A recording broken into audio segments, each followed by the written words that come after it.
Hello students, my name is Kuldeep sir. Today we are going to discuss the second poem from our English textbook, First Flight. The title of the poem is Fire and Ice.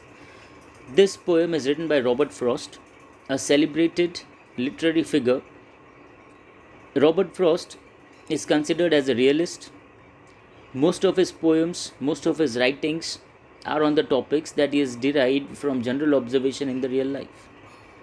He is considered as an American to the core, and the settings in his poems and other literary works are mostly from the rural area.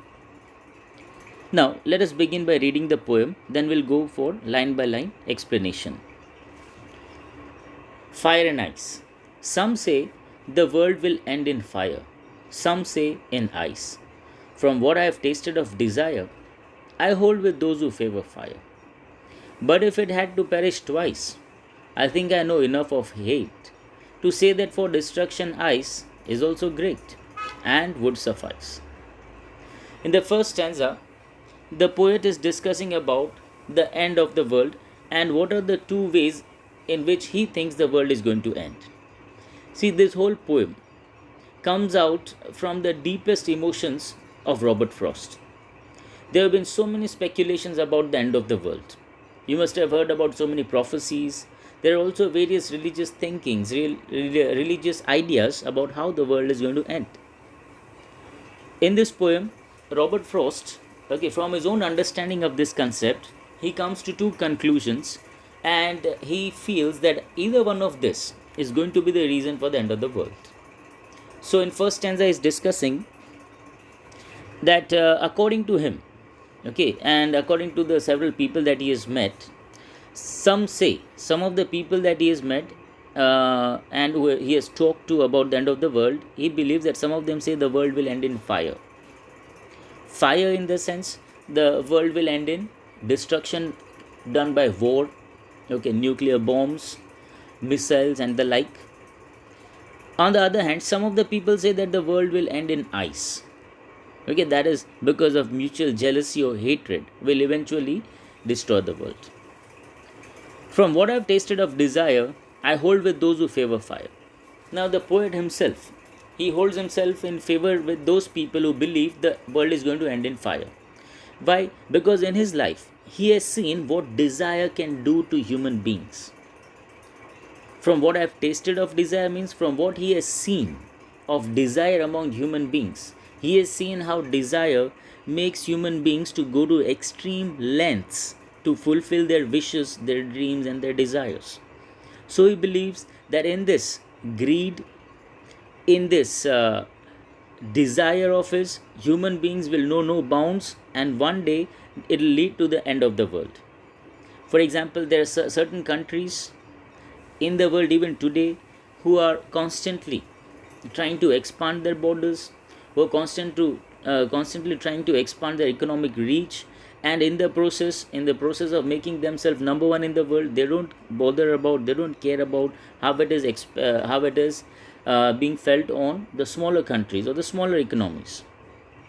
So here the poet is saying that desire is such a thing which, if left unchecked, can make a human being do very cruel and nasty things.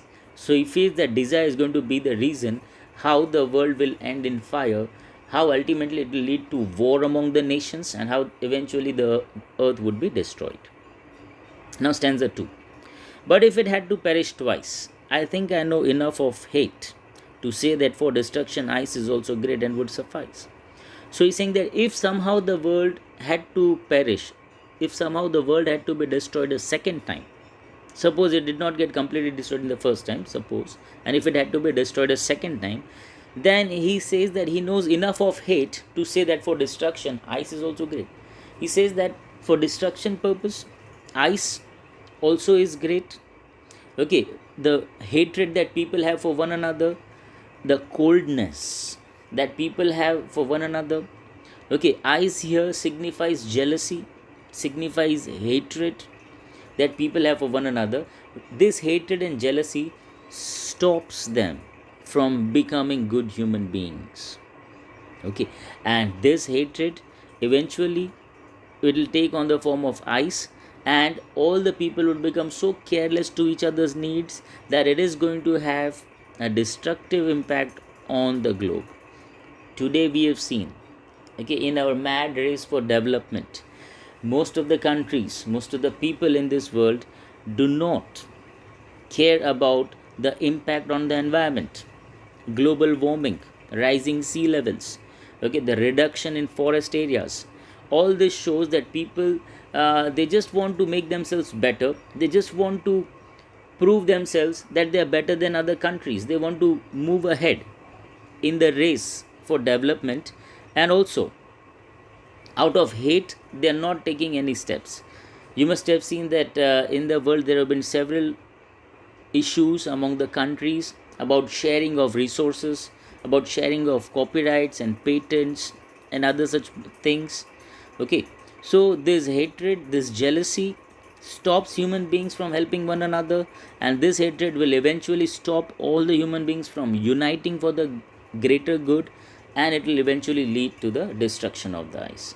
Today, all the countries want to stop global warming, but who is ready to give up? Okay, who is ready to give up on the consumption of petroleum, on the less use of electricity? Who is ready to give up on development? Nobody. They just want others to do it. They themselves, they are least bothered. So this kind of hatred, jealousy, indifference towards one another is going to result in destruction. And so the poet Robert Frost, he says that ice or hatred is also so great that it would suffice in the destruction of the world. It would suffice, means it would be sufficient for the world to end.